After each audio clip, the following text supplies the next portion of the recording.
Comisario Luis Vicat, muy buenos días, gracias por estar en contacto con No es lo que parece por Keos FM, la 90.1 de La Plata.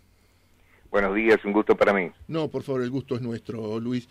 Bueno, yo ahí venía diciendo, usted creo que no me alcanzó a escuchar, me escuchó la parte final, digo, fin de semana de de combo completo, donde se da que hay personajes famosos, personas con algún reconocimiento social, o por alguna trascendencia, por ser este caso en el secuestro de este funcionario cercano a Vudú, por ser, cercano a Vudú, una madre de Plaza de Mayo acá en La Plata golpeada, que uno ve el rostro y es terrible, digo, está viva de casualidad, lo del Babi Echecopar, 2 asesinatos, y también alguna denuncia por tortura contra la policía. Digo, tenemos un combo completo donde me parece que hay que pararse a reflexionar, a pensar un poquito, por eso lo estábamos llamando a usted, Vicat.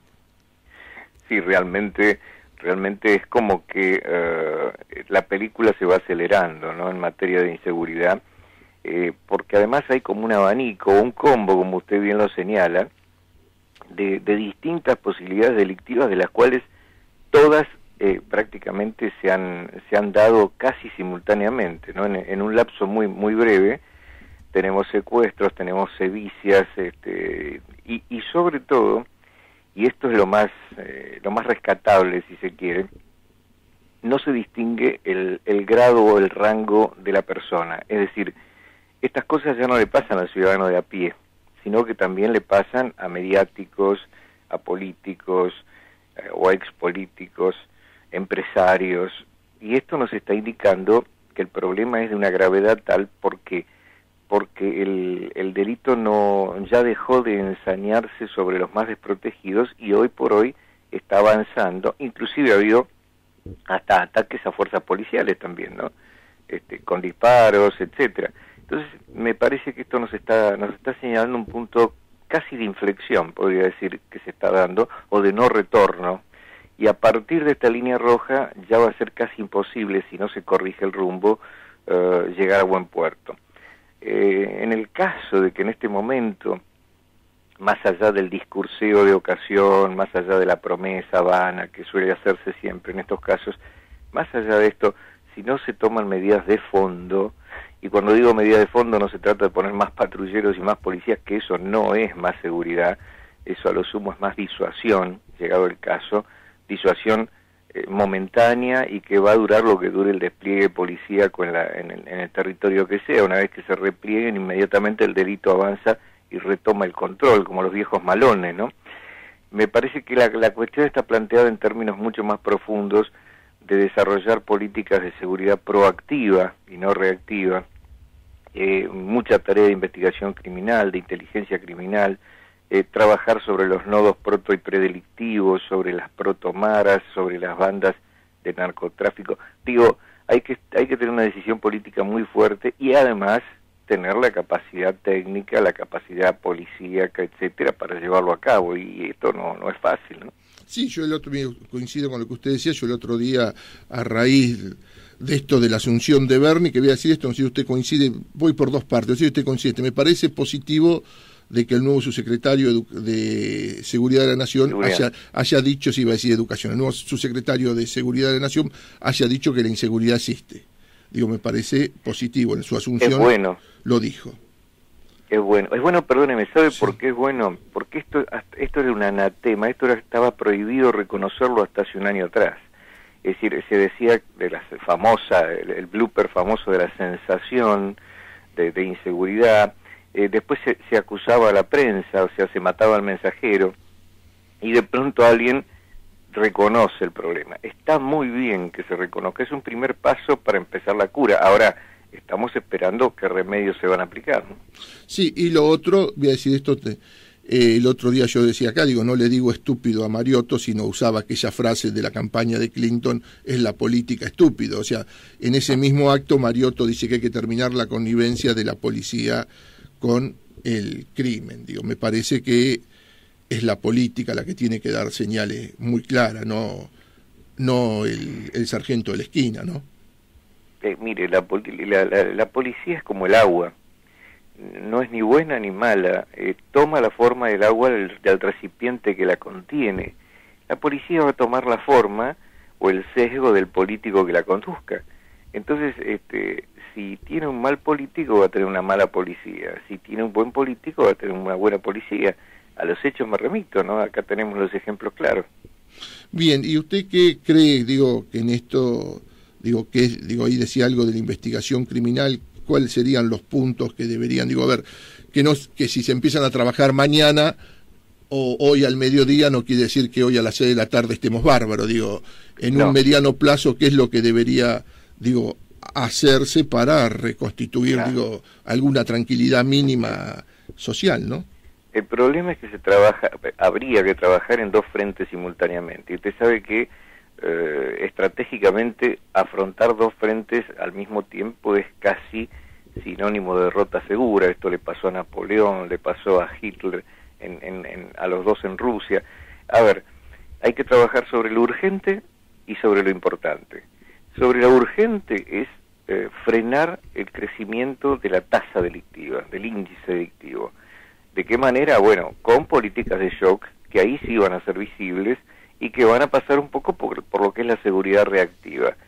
Poner más patrulleros, poner a la gente en alerta máxima, que realmente se trabaje y no que se excuse, porque si bien la excusión puede ser real, de pronto se ha visto funcionarios policiales que dicen no tengo medios, no tengo nafta, no tengo móviles, en una suerte de expresión de conmiseración, pero eso no lo inhibe del incumplimiento de su tarea como funcionario público. A lo sumo, si eso pasa, tiene dos caminos: o pega un portazo y se va a su casa y explica en su retiro por qué se va, y luego se va a la fiscalía de turno y hace la denuncia, porque no le han provisto de los elementos y no le permiten trabajar, o calla en un silencio cómplice y después sale a justificarse. Me parece que este no es el camino.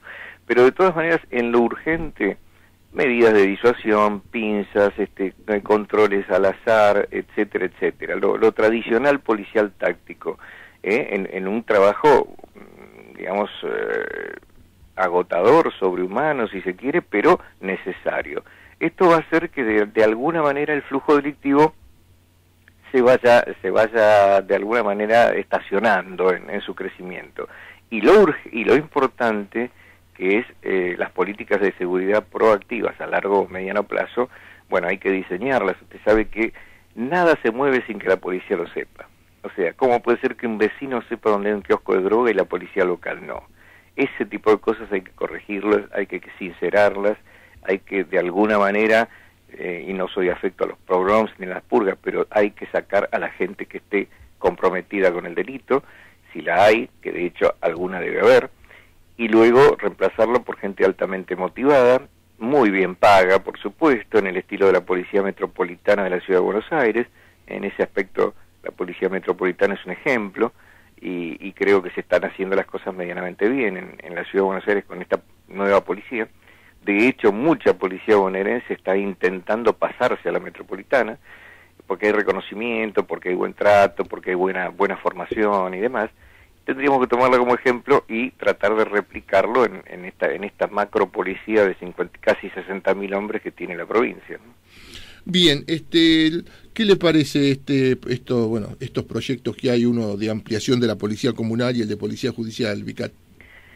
A ver, me parece que es fulbito para la tribuna, porque los dos proyectos son muy buenos, las dos ideas son muy buenas y son muy necesarias. Tiene que haber una policía judicial que dependa del Ministerio Público, que dependa de la Procuración, en todo caso, que dependa del Poder Judicial y no del Ejecutivo.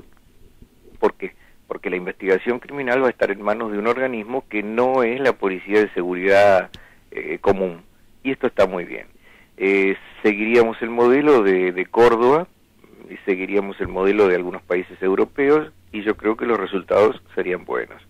Esto nunca se quiso hacer porque de alguna manera el Ejecutivo no quería perder el control de ciertos factores de poder, pero yo creo que está muy bien el proyecto. Con respecto al segundo proyecto, a las policías comunales, me parece que en realidad le falta algo, porque las policías comunales, para funcionar como tales, deberían ser autónomas autárquicas, con una supervisión de la policía estatal, de la policía provincial en este caso, pero funcionando en el modelo de Estados Unidos, en el modelo de España, funcionando con independencia. Porque si le llamamos policía comunal a la misma policía de 60.000 hombres, y le podemos llamar policía municipal, mozos de escuadra, guardia urbana, lo que usted quiera, pero si siempre el control va a estar en manos del Ejecutivo, que maneja todo de La Plata y se pertenece a una misma policía, y lo único que se va a trasvasar es cierta alícuota de responsabilidad para que en vez de quemar goma frente a la gobernación, le quemen goma frente a la intendencia, me parece que no es el camino. Bien, mire, le hago una pregunta delicada. El otro día se la hacía al fiscal Cañón y le voy a hacer con mucha honestidad. Después no quise polemizar con el fiscal, me pateó al córner. Sí, porque digo, a veces hay una autorreferencialidad, ¿no? Yo decía, esto también ocurre con los periodistas, ocurre con cualquier profesión, hay una autorreferencialidad y nos cuesta a veces hacernos cargo de lo que está mal, ¿no? Pero yo, como decía, digo, es la política, estúpido, digo, me parece que hay cosas en algún momento cuando Kirchner asumió se hablaba de la Corte Suprema de la Nación, usted se da cuenta a dónde trato de ir, que eran impresentables. Digo, sí. Esta Corte de la provincia, que es el máximo organismo, tiene, voy a decir así, a 3 fracasados ministros de seguridad como jueces de la Corte. Digo, esto... Yo no sé, qué pasó con la política. Esto se lo estoy preguntando a todos, este último tiempo, a cada uno que entrevisto, porque alguna responsabilidad de la política hay para que... A ver, todos tuvieron una muerte mal, todos tuvieron, digamos, una gestión desastrosa. Uno puede decir que algunos son mejor persona, mejor carácter en cuanto a su vida social, pero 3 ex secretarios de seguridad que se fueron mal terminaron siendo ministros de la Corte. Sí, planteado en estos términos, pareciera que la Corte es una especie de Shangri-La o exilio dorado, de alguna manera, donde en una suerte de cementerio de elefantes van allí como una especie de premio al haber pasado por la trinchera de lo que es seguridad. Yo, de los 3 conozco uno, y lo conozco personalmente porque he trabajado con él, he tenido el gusto de trabajar con él, que es el doctor de Lázari. Bueno, el mejor de los 3. Mire, yo a los otros 2 no los puedo evaluar, pero sí lo puedo evaluar al doctor de Lázari como persona maravillosa, un ser humano excepcional y además decente, ¿no? Yo lo digo casi con asombro, y por eso le fue mal. Es decir, el único defecto que tuvo de Lázari fue ser crédulo cuando se le dijo de que se le daban reales facultades para cambiar las cosas. Y esto era un discurso político, no era real. Entonces, luego, el devenir de los hechos y del tiempo en un contexto absolutamente hostil, pero absolutamente hostil, que incluyó todo tipo de cuestiones, hasta cuestiones que hacían con la seguridad y demás, hicieron de que la situación de él se decantara y pudiese, afortunadamente, recalar en la Corte. Como cortesano sé, como abogado, porque él ya tenía amplia experiencia en eso, es muy bueno en sus fallos, ¿no? Pero como hombre de seguridad por lo menos quiso trabajar bien, y de hecho trabajó bien unos meses, y me parece que es un ejemplo a destacar. De los otros no puedo hablar porque no tuve la posibilidad de trabajar cercano a ellos, no quiero abrir juicios de valor, ¿no? Porque sería injusto. Está bien, yo lo que digo me parece que como desde lo simbólico es una muy mala señal a la sociedad, a lo mejor yo estoy equivocado, ¿no? Desde lo simbólico yo creo que se presta a que justamente se tenga la imagen que le decía al principio de esta reflexión, ¿no? Bueno, es una especie de exilio dorado. Esto es como la embajada en Francia de pronto, ¿no? Para algún político haber sido ministro del Interior o lo que fue, y de pronto termina premiado con una embajada por allí, y entonces pasa esos años con una tranquilidad, etcétera. Pero de todas maneras, independientemente de eso, lo que tenemos que ver es la segunda parte, cómo se manejan los cortesanos hoy a través de sus fallos. Y me parece que en ese sentido yo he tenido la precaución de seguir un poco la carrera del doctor de Lázari, y le digo que es impecable en lo que hace a los fallos.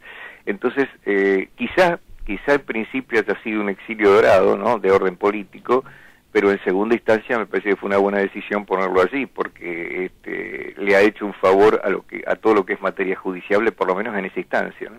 Sí, sí, de Lázari, antes de ser secretario de Seguridad, era un hombre de la justicia. O sea, sí, venía a la procuración, venía sí. de ser procurador, si mal no recuerdo, o venía del ámbito del Ministerio Público, por lo tanto tenía algo que de alguna manera lo emparentaba con las cuestiones de seguridad. Yo voy a cometer una infidencia, Sí. ¿no? Pero habiendo sido colaborador cercano de él, la primera vez que nos conocimos, fue un café de cortesía, él estaba muy contento, estaban colgándole los cuadros en el despacho, y cuando quedamos solos yo le hice una pregunta, digo, discúlpeme, ¿puedo ser curioso? Sí, cómo no, me dice. Digo, ¿usted padece alguna enfermedad terminal? ¿Usted tiene algún problema grave? No, ¿por qué me preguntan? Digo, ¿por qué aceptó este cargo? Porque realmente esto es una silla eléctrica, digo, no. Bueno, es un compromiso con el gobernador, yo lo voy a ayudar en lo que pueda, doctor. De hecho, tuvimos una excelentísima relación y hoy por hoy tengo las puertas abiertas del despacho. Privilegio que no suelo usar, ¿no? Pero porque mis ocupaciones en Buenos Aires casi me impiden viajar para allá, pero creo que cuando se fue también tuvimos una charla así muy cercana, muy sincera, y yo creo que él se dio cuenta que había sido estafado políticamente, ¿no? Bien, 9:31, Vicat, lo vamos a seguir molestando durante el año más de una vez. Hoy lo despido. Es un gusto. Bueno, que tenga usted muy buen día y muchísimas gracias por pasar por No es lo que parece. Hasta siempre.